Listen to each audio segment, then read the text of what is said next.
Witajcie w Crimson Circle, w szkarłatnym kręgu. To jest nasz comiesięczny broadcast, czyli przekaz na żywo. Jesteśmy tutaj, zaczynając nową serię Skrzydeł. Bardzo podnieceni, oczekując tego, gdzie Adamus nas zabierze.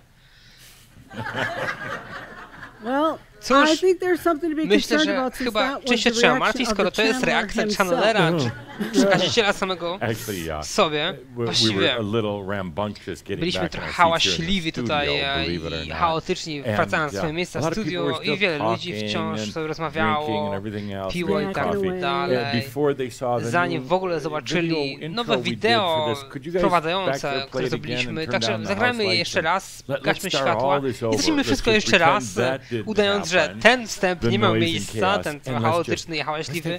Weźmy głęboki oddech razem i... Czy właśnie porwałeś moje wprowadzenie do Shoudu? Tak, tak. Normalnie właśnie nie na przekaz, ale tutaj puścimy jeszcze raz.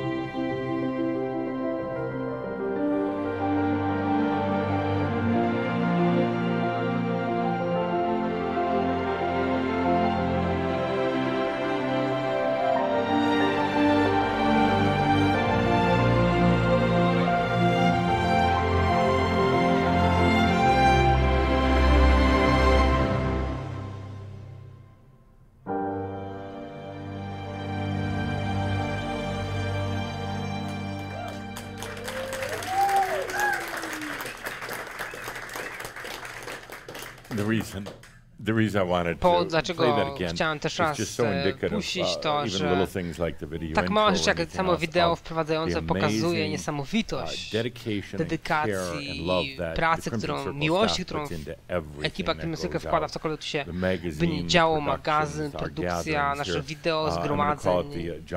I nazywam to efektem Johna Kaderki. Podoba mi się to. Podoba mi się.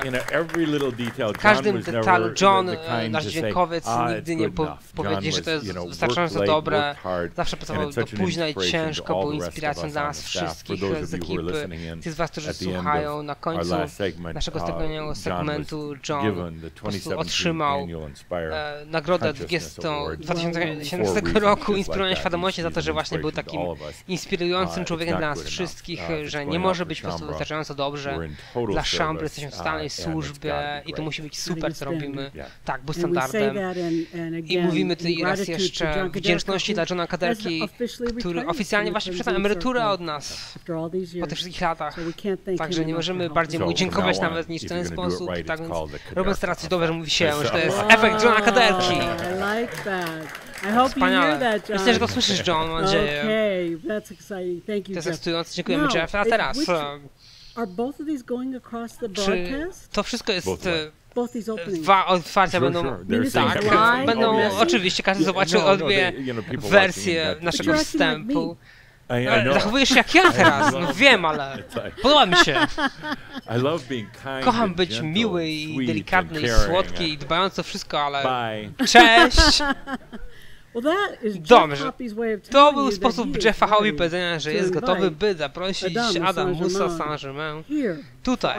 Dla nas, dla tego pierwszego przekazu sesji strzeli skrzydeł, a więc z tym, czy to raz jeszcze oglądacie ze strony Crimson Circle, czy może słuchacie tam tylko, albo w jakimkolwiek innym miejscu, to oglądacie, słuchacie, czy czytacie, witajcie w tym specjalnym zgromadzeniu i z tym zdaje się teraz, że jest czas dla nas, żeby naprawdę być przygotowanym w ten najbardziej honorujący sposób, który pozwala nam być tutaj, gdy Jeff się szykuje na czerwowanie Adamusa. Zapraszam, by każdy z nas wziął ten porządny, głęboki oddech.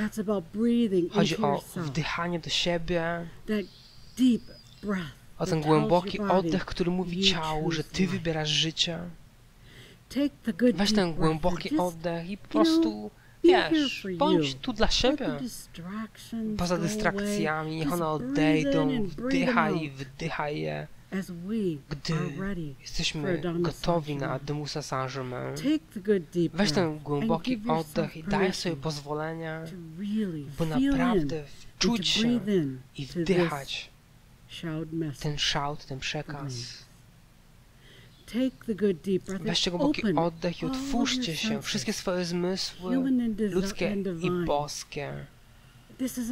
Jest to zaprojektowane dla nas, byśmy wdychali głęboko, każdy z nas, oddychając swoim ja jestem tutaj, więc zostańcie z tym oddechem i otwarciem swoich zmysłów, gdy ta muzyka jest odtwarzana.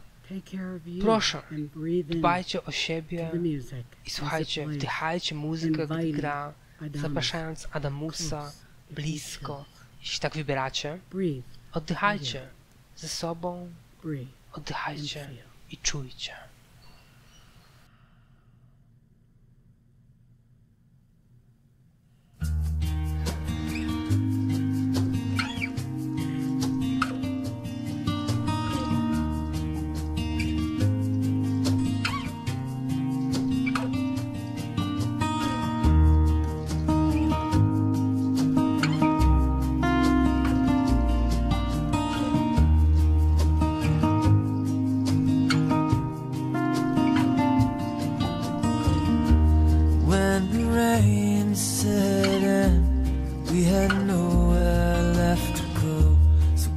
Stayed in bed while the thunder rolled. There's a comfort in the rain, one that lovers only know. So we lay hand in hand while the water rolls.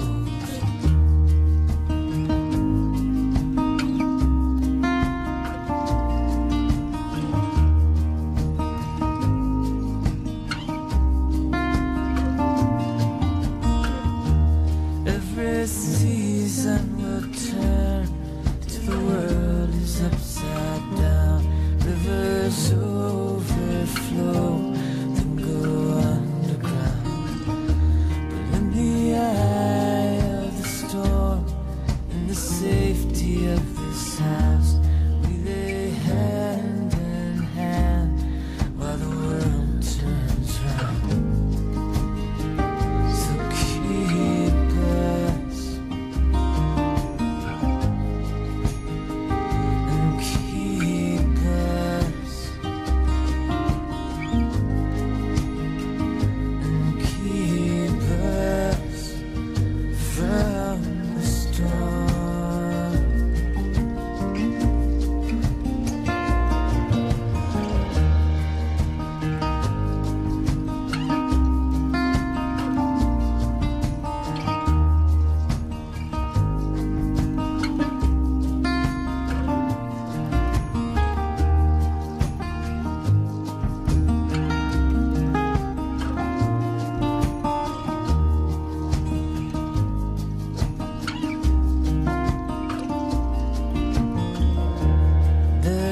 lesson in the rain, the change will always come.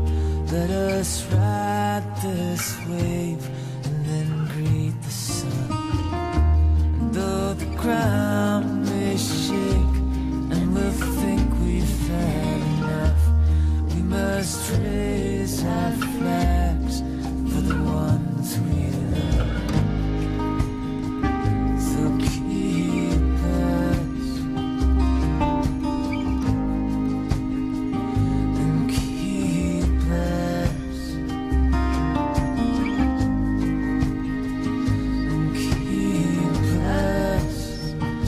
from the storm.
I am that Jestem, I am. kim jestem. Professor Adamus Saint-Germain. My dear friends, Drodzy przyjaciele, today's gathering, the first of the dzisiejsze wing series, gromadzenie, may be pierwsze a z little serii shorter Skrzydeł than będzie trochę usual. krótsze niż zwykle. This was a chamber present for To your był birthday. prezent may na be twoją a urodzinę od little Szampry. shorter Może than dziś będzie usual. trochę krócej niż I'm in zwykle. a bit of a mood Mam today. trochę nastroju złego dziś, naprawdę. Ojej. It's not a hangover. To nie jest kac. It's just a mood. Po prostu I'll nastrój explain it in wyjaśnię just za a moment, but chwilkę. we'll dispense with the Ale pleasantries for right now. As we Prezenty get na into it, później, teraz przechodzimy dalej. let's take a good deep Weźmy breath. głęboki oddech. No, I am in a bit of a mood. I'll Naprawdę explain mam it zły in just nastrój, a zaraz moment, but I wyjaśnię want to wam, know before we ale get started, Linda, on the zanim microphone, zaczniemy, please. Linda, proszę mikrofon. Chili Blavatsky? Czy szanujesz mamy Bawacki dzisiaj? Who's here today? Kto dziś tu jest? Who's here today? Kto Is dziś it tu the jest? human or Człowiek is it the master? czy Please, mis? out into the Proszę, audience. widowno. Who's here today? Ktoś tu dziś Like I jest? said, I'm in a bit of a mood. A Powiedziałam, bit że cranky. Hello, nastrój jest Edith. trochę What's wkurzony. happening? Cześć Edith, Hi, jak tam się handsome dzieje? man. You kept Cześć, me przystojniaku. awake the other night. Zeszłej nocy przecież nie Yeah. spałem, no tak. No, not with your complaining, Nie to, że with all her narzekałaś, sweet ale talk. mieliśmy słodką rozmowę. So, dear Edith, Więc who's here droga today? Edith, Edith the kto tu human dziś jest? or Edith the człowiek master? czy mistrzyni? Both. To what percent? Oboje. W jakim What procencie? degree? 95% the master and 95% mistrz, 5% the 5% human. człowiek. Okay. Okej, Okay. dobrze. Yeah, we'll put that one on film, save it for Dobra, later. zostawię to na później, Okay. do wyjaśnienia. Yeah. Why is the master here? Czemu mistrzu jest? To learn some more By from się you. nauczyć There's więcej od nothing to ciebie. learn. Nie ma nic do nauczenia. There is nothing Nie ma nic to do learn. nauczenia. 18 years. 18 lat razem. Over 200 Ponad shouds, 200 enough shoutów, content więcej from workshops to treści fill z 22 warsztatów, books. by There wypełnić is 202 nothing to learn. książki, jest Master, nic why are więcej do you nauczenia. here? Mistrz, czemu ty jesteś? I said I'm in a bit of a mood. Powiedziałem, że masz nastrój Yes, dzisiaj. indeedy. No tak, chyba masz. Can you give me a hint? Może dasz mi No. wskazówkę, nie? If the master is here, the master Jeśli doesn't mistrz need tu any jest, mistrz nie hints potrzebuje żadnych wskazówek. whatsoever. W ogóle! Well, I'm just here to Cóż, listen to jestem tu, by you, ciebie so I don't słuchać know po what prostu, else to więc nie wiem, say. co powiedzieć. Good, Dobrze, good, dobrze. or not so good. Albo niezbyt actually. dobrze właściwie. Well, who's here today? Kto tu dziś I want jest? to know who's here. Chcę wiedzieć, kto jest. The master or Mistrz the human? czy człowiek? Yes, Tak? I am here. Ja tu I am jestem. here. Yes. Well, and is it mostly dobrze, human or mostly większość człowiek master? czy Or mistrz? what Mostly degree? W jakim master. stopniu? Mostly Większość master. mistrz. What Większość mistrz, okej, w jakim what procencie? ratio? 98%. 10%. You have a buzzer back there. O, jakby miał guzik Makio, to bym go włączył. 98%. Then master, why are you here? 98%. Czemu ty jesteś mistrzu? To dance. By To tańczyć. dance. How come you're not Czemu nie dancing? tańczysz, więc? But we are. Ale przecież tańczymy. Not a bad answer. Niezła I'll odpowiedź. let that go. Dobrze, pozwolę to przejść. Next. Dalej. Who's here today? Kto tu dziś jest? Human or master? Mistrz czy człowiek? What does that shirt say? Co jest na krzyżu napisane? I'm officially in the Oficjalnie jestem w grupie I don't Salta. understand. I knew. Oni już I tam wiem, fluently spoke rozumiem. 7 different languages. Mówiłem w 7 językach, ale tego nie rozumiem. Thank you, Sart. Dziękuję, Sart. Add to my trouble. Ojej, Add to tylko my dodaj do woe. moich kłopotów właśnie to. I'm in a mood today, Ma and dziś it's zły just nastrój i got właśnie worse. tam się jeszcze gorszy. What does that mean to you? Co to znaczy dla ciebie? It's a Yeah, t-shirt. yeah. To jest koszulka, no ta. My new motto for To jest moje life. motto na to be życie. honest. It's your motto. Twoje motto? Okay. Is it the Dobrze. master saying it Czy or to the mistrzu human? mówi, czy człowiek? It depends on the Zależy situation. od I have to sytuacji. say. Yeah, the situation right Właściwie now, ta you and me. sytuacja jest ze mną Square i it up, ty i ja. master or Masz human. przejebane. Telling Ty czy ja, me mistrz to- człowiek. Co Oh, to? you're putting it that way. I am. Okay. Jeśli będziesz w ten said I'm sposób, in to a mood okej. today. Powiedziałem ci z nastrój. O cholera. And it's getting worse I się robi by teraz the second. gorszy z sekundą każdą.